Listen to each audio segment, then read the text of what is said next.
Now we're going to take a look at this, which is just another way to use the gradient.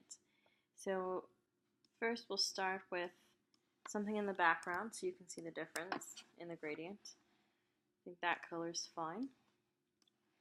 And then we'll make a square or a rectangle that will go over it. So just like we did with this guy up here, I'm going to pull my swatches and my gradient. And this was already preloaded in there.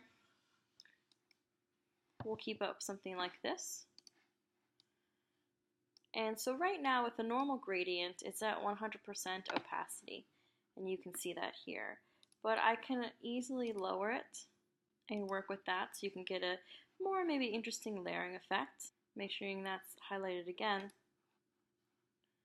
I'll click on that, make that 100. But maybe I just want this one to be 100%. So I need to double click on that. And again, sort of that white cap marker will open up. And I can do two things. I can edit the opacity, so maybe one is complete solid, so maybe that more violet color. And maybe the orange is a less solid. But let's go a little bit more so you can see it. There we go. And then maybe I just want to change that orange. Maybe I would like it a little bit darker to affect the red a little bit differently. Or maybe I want it red. Whatever you'd like, you can easily change it by working with double clicking this and entering into the second category. And even here you can change the colors of it. Right now it's CMYK, which is great for printing.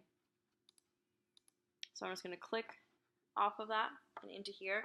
And again, remember, with this I can change into radial.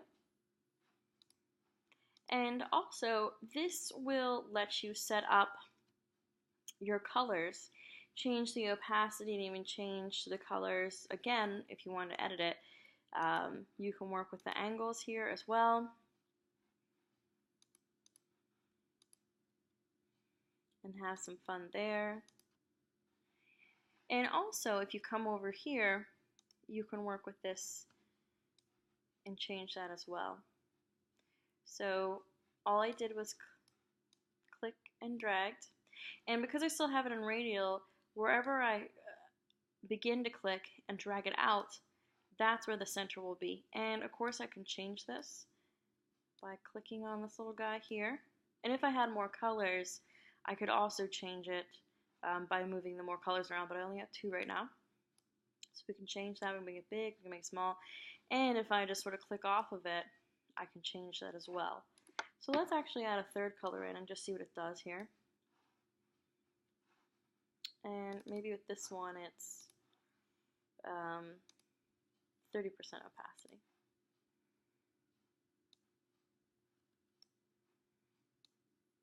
So now I have 2 transitions I can make, and let's click off of that.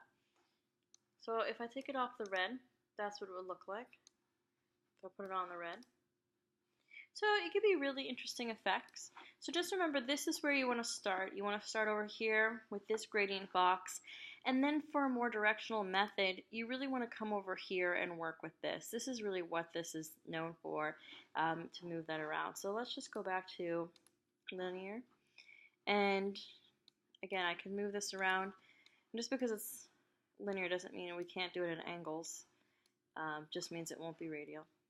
And so my orange is a little bit out now, so I can then move that line back, get that, maybe get some of that more purple in there. It could be as harsh or as adjustable as you want it to be. And there you go. So that's another way you can work with your gradients. So lots of little tips and tricks right there. But remember, sometimes working with the opacity can really help your gradient stand out.